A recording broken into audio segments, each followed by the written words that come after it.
We were working 20 to 60 miles offshore, northwest, east of the Headies. Fairly rough water, and we would go out and basically look for any bird hovering over the ocean. And you could tell based on the way they were tracking that they were following a bait ball, so a ball packed up tight.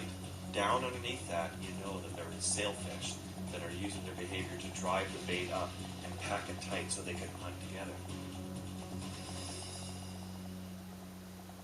The hunting is fascinating to watch, and every time I saw the bait ball situation, it was at different stages. But one day I got to see the whole thing go down, and it went like this, where I jumped in the water, and there were probably 40, 50 sailfish on a very large bait ball. And they're trying to control it, but these big bait balls are single moving entities that have a lot of power and speed when they move together. And the sailfish have a hard time controlling it. And then I saw these sailfish put their sails down, cut in through the ball, and isolate a smaller ball from the main group. It was amazing to watch them hunt with this group behavior now that it was easier for them to manage. And the sailfish would come in, and maybe they might be silver, or maybe black, or they were doing all these different colors, but they would come in, the sailfish would have its sail down, it'd fire up, and you could actually hear it come up in your ear. The sail came up that fast, kind of like a fan opening. And then when they did that, sometimes they'd flash these wild colors, fluorescent blues and oranges and these rust colors, and they're trying to throw the bait ball, confuse them all the time. Because a bait ball, sardines or herring or whatever bait fish, is very effective at moving together.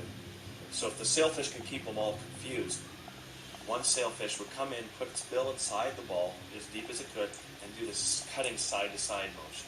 And you could hear it underwater. You could hear it as they're cutting the sardines, and sometimes they'd be decapitated or cut in half, but usually they would just wound them and wear them down. And this could go on for 2 or 3 hours, where they just kept controlling it, not letting it die, weakening it, and then they would go through and they would cut and try and isolate one and grab it. And then eventually, after this went on for a couple of hours, you could see the ball get really tired and start to move slower, and they would move in a vortex just on their own axis at the surface.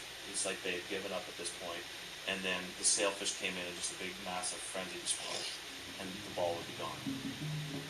And these fish were behaving much more like mammals, as if I'm watching Haudum orca hunt. They seemed intelligent, they seemed calculated.